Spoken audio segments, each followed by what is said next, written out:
Que a paz que excede todo entendimento seja com você e todos os seus nesse dia, em nome de Jesus. Os evangelhos relatam que Jesus, ao reunir os seus discípulos perto da sua morte, começa a compartilhar com eles como seriam os acontecimentos.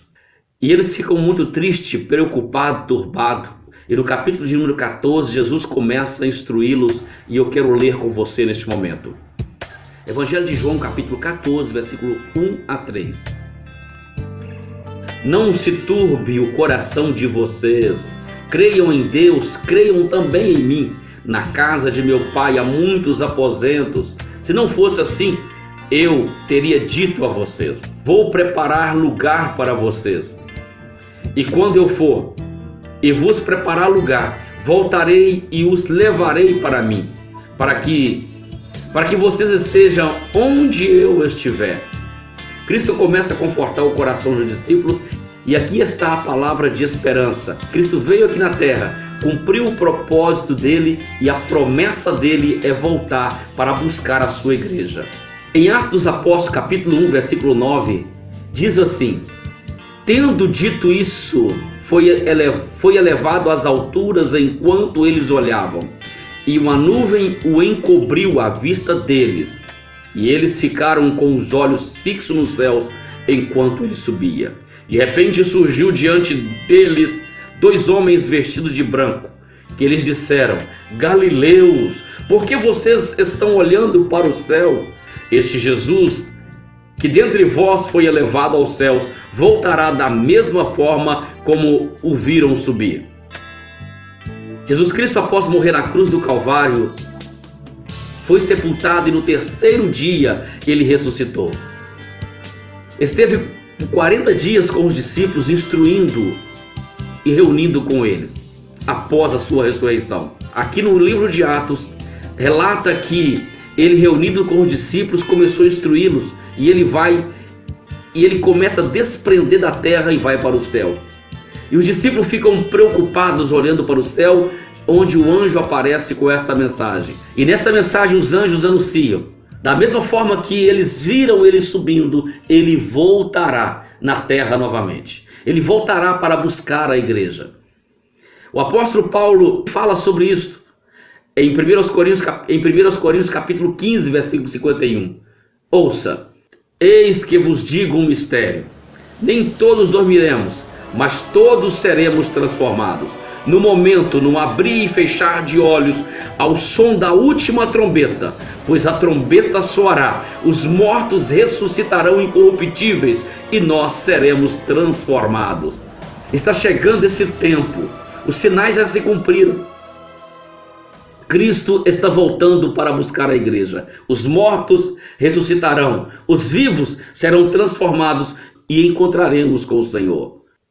Em 1 Tessalonicenses capítulo 4, versículo 15, o apóstolo Paulo também nos orienta sobre este momento que está chegando. Dizemos a vocês, pela palavra do Senhor, que nós, os que estivermos vivos, os que ficarmos até a vinda do Senhor, certamente não precederemos os que dormem. Pois, dada a ordem com a voz do arcanjo e ao ressoar da trombeta de Deus, o próprio Senhor descerá do céu. Os mortos em Cristo ressuscitarão primeiro. Depois nós, os que estivermos vivos, seremos arrebatados com Ele nas nuvens. Assim estaremos com o Senhor para sempre. Eu gostaria de chamar a sua atenção nesse momento, que estamos no tempo do fim, para atentar para esta palavra, a palavra de Deus, que está para cumprir a qualquer momento. Vigie, espere. Cristo está voltando. Se morrermos, seremos ressuscitados. Se não morrermos, seremos transformados e encontraremos juntos. Os que morreram e os que estão vivos, encontraremos com o Senhor em breve, para o grande dia. O apóstolo Pedro nos dá um conselho em 2 Pedro capítulo 3, versículo 14. Portanto, amados, enquanto esperam essas coisas, empenhem-se para seres encontrados por Ele em paz, imaculados, inculpáveis. Que Deus nos ajude a estar pronto, esperando, em paz, Não deixe o desespero entrar no seu coração. Tenha paz. Espere inteiramente na graça de Deus. Eu quero relatar um caso no Antigo Testamento. A Bíblia diz que antes do mundo ser destruído pelo dilúvio, viveu um homem por nome Enoque. Em Gênesis capítulo 5, versículo 23, conta um pouco sobre a história deste homem chamado Enoque. Quero ler com você. Viveu ao todo 365 anos. Enoque andou com Deus e já não foi encontrado, pois Deus o havia arrebatado. Enoque foi um homem que viveu com Deus no tempo antes do dilúvio. Ele andou com Deus e o povo não o viu mais porque ele foi arrebatado antes da grande destruição. Enoque é apontado como um tipo da igreja. Assim como Enoque foi arrebatado antes do dilúvio, a igreja será arrebatada num tempo muito breve, muito próximo. Em Hebreus capítulo 11, onde retrata a história dos heróis da fé, no versículo 5, trata exatamente o porquê Enoque foi arrebatado. Pela fé, Enoque foi arrebatado, de modo que não experimentou a morte, e já não foi encontrado, porque Deus o havia arrebatado. Pois antes de ser arrebatado, recebeu testemunho de que tinha agradado a Deus. Foi pela fé que Enoque foi arrebatado, e nós também pela fé seremos arrebatados. Pois dada a ordem, com a voz do arcanjo, ao ressoar da trombeta de Deus, o próprio Senhor descerá dos céus, e os mortos em Cristo ressuscitarão primeiro. Depois nós, os que estivermos vivos, seremos arrebatados com eles nas nuvens, para encontrar com o Senhor nos ares. E assim estaremos com o Senhor para sempre. Console-se uns aos outros com estas palavras, diz o apóstolo Paulo em 1 Tessalonicenses capítulo 4, versículo 16 ao versículo 18. Essa palavra é para consolar o nosso coração. Seremos todos arrebatados, os que estão esperando pela fé a vinda do Senhor Jesus. Em Lucas capítulo 21, versículo 27 diz assim: então verá o Filho do Homem vindo numa nuvem com poder e grande glória. Em Mateus capítulo 16, versículo 27 diz assim: pois o Filho do Homem virá na glória do seu Pai, com os seus anjos. Então recompensará cada um de acordo com o que tiver feito. E quando acontecerá isto? Pelos sinais sabemos que vai acontecer breve. Porém Jesus disse em Mateus capítulo 24, versículo 42: portanto vigiai, porque não sabeis a que hora virá o seu Senhor. Tenham cuidado para não sobrecarregar o coração de vocês de libertinagens, bebedeiras, ansiedades da vida, e aquele dia venha sobre vocês inesperadamente, porque ele virá sobre todos os que vivem na face da terra. Estejam sempre atentos e orem para que vocês possam escapar de tudo o que está para acontecer e estar em pé diante do Filho do Homem. Lucas capítulo 21, 34 a 36.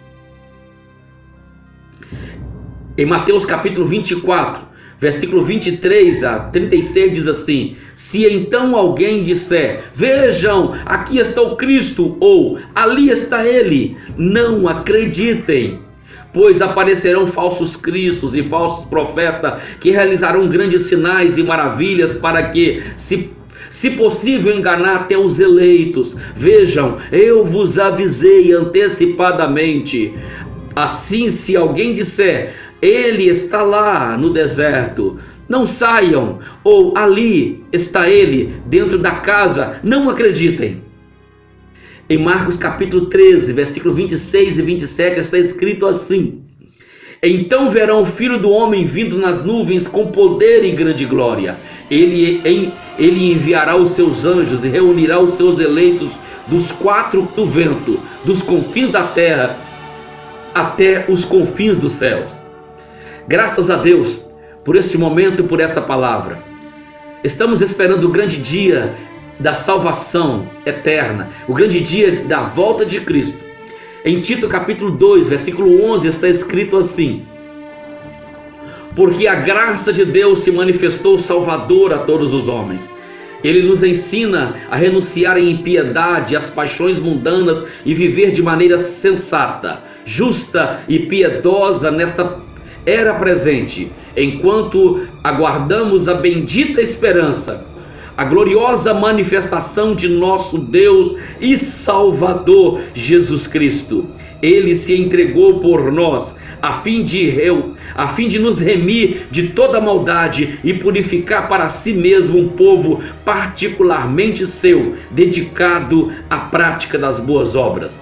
Que Deus abençoe todos nós que estamos esperando essa salvação.